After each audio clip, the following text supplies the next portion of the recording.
I'm holding this in just a plain fist, all right? Don't put your thumb up. If you put your thumb up, while it will give you more control over the tilt, it will also break your thumb.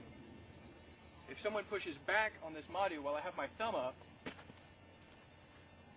I'm liable to break my thumb. If I have it in a fist, my wrist is a lot more forgiving, and my elbow will bend before my wrist will break. My elbow will not bend before my thumb will break.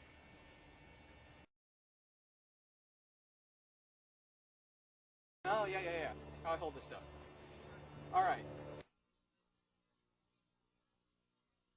You want to keep it held out to present an obstacle to your opponent. They're going to be unwilling to cross this plane. The plane being what's denoted by your Madu, flat surface, okay? You want to hold it so that your fist is in line with your elbow, so that you offer very little options as far as wrapping to the outside. Keep your fist in line with your elbow. If I have it to the inside, it's easy to wrap this forearm. If I have it too far to the outside, it's easy to wrap my chest or slot my shoulder. You want to keep it right in line. Okay. So, like that. Not that. Not that. That. You want to keep this in a flat plane. You want to keep it straight up and down. If I have it tilted out, it's easy to knock out. Okay. If I have it tilted back, that's not what you do. Oh, there you go. It's easy to go over the top, so you'll push it back. If I've got it straight and in the right place, it just bounces off. There are two regions of defense for your Madu. Your Madu side tall, and your Madu side short. Madu, whatever. Madu. English. It escapes me. If someone is swinging high on you for like a shoulder slot, and you're not going to want to riposte or respond, you just want to block it, just pop it. Okay. It's just a straight up and down. There's no tilt, there's no left-right, just straight up and down, and you're actually trying to rim their sword with your shield. You don't want to knock it away. You're not just blocking, you're actually knocking it out. I don't know if you can tell, but there's actually a good amount of force coming off the shield into his sword. Okay. Now, if I'm actually interested in responding to what he's doing, if he swings for that same shoulder, swing and stop. Okay. I can trap it here, twist it out, and I can either go for the arm, I can go for the stab, depending on what equipment he's got. I can step in and come down. I can step in and come past. Okay? And that's by blocking the outside. What you're trying to do is you're trying to catch it right here. Trying to catch it at the juncture of the shield to the spike, right? And you're not trying to knock it away, you're trying to actually catch it and control it. Same thing to the inside. The inside, you catch and control at that juncture, push it down, pop the arm. Now, the outside is better if I'm fighting just a single person. I have a lot more options and actually a lot more control. Okay?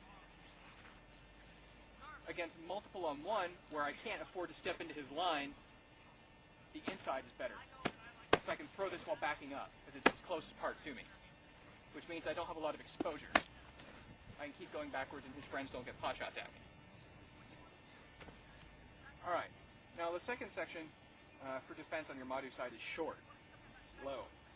If someone swings for the outside of your leg, just drop the spike. You can see it's going to pin out against my leg.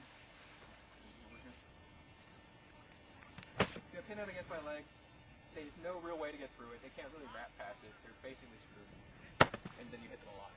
Okay. It's just a straight down. If someone swings to the inside of your leg, for whatever reason, don't try and block it, just step back. Just step out of range. There's a good number of reasons to do this, which are kind of complicated, but basically anyone throwing to the inside of your leg has an agenda, and you don't want to play with them.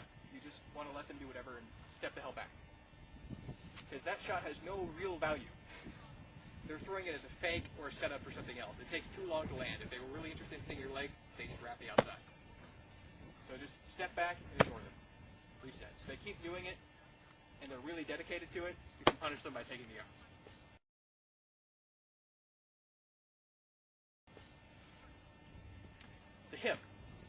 hip is good because it's got an automatic setup built into it. All right? When someone tries to deep wrap your hip, like that, go ahead and throw the hip again. Okay. What I'm going to do is I'm not going to move my hands or my shoulders at all. I'm going to move and block the shot and hit him in the arm by bending my knees and twisting my hips. As you can see, my hands are not moving. Everything I'm doing is bending the knees and moving the hips. So what I'm doing is I'm starting here, I'm bending my front knee. I'm then rotating my left hip backwards. And then I'm popping my right wrist. It's all one fluid motion.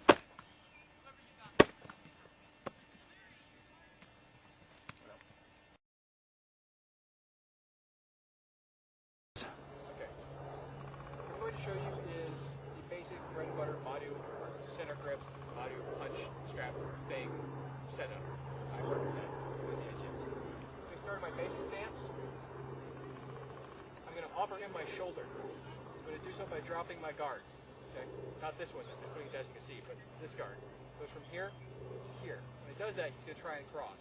Everyone crosses, I don't know why. So, he's going to cross. I'm going to block. I'm going to step in with my back foot, which is my sword foot. My body remains where I just was, and then I make it catch up with me and go past. Alright? So at full speed. And that was a completely real reaction.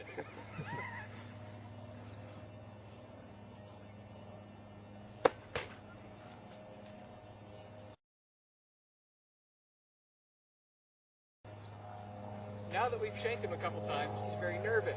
He's going to pay a lot of attention to this, more so than is healthy. What I'm going to do, start with my basic Madu forward stance. I'm going to drop this ever so slightly and push it forward. Just a little bit, and bring it immediately back up. I'm just feinting, or faking, I probably should do that. I'm feinting like I'm going to throw the shot. This is going to cause the shield to come down, and his sword to go over there, out of sheer fear. At which point, I stop with the shoulder.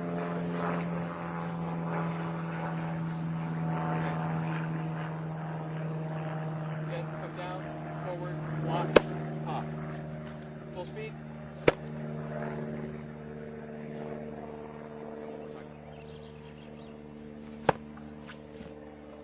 See, as soon as I'm done throwing the fake, I come back up and step in. Even if for some reason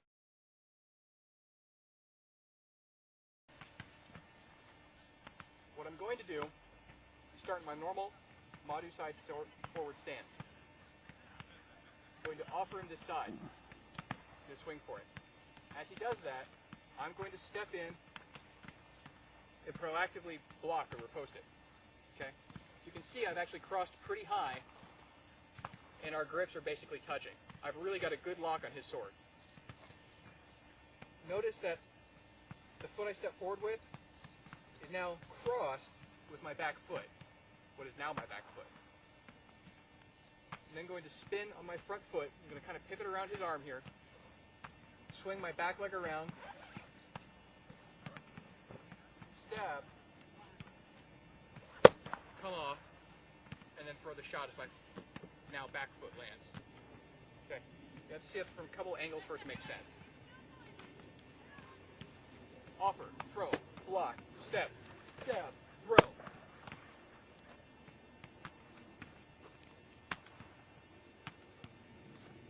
There you go. Offer, block, step, stab, throw.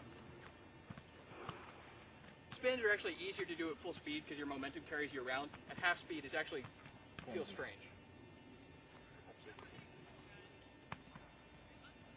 Offer, step, stab, step through. And I'm elbowing him in the back, but I'm okay with that. Going to throw, going to step, going to drag my back foot around, spin, stab. Notice I'm actually not trying to hit him in the ribs. I'm actually aiming for his kidneys or the small of his back. Don't try and catch someone in the ribs with this, you'll hurt them. Or you could hurt them. Less accidents happen if you try and aim for the softer parts. Step out, pop.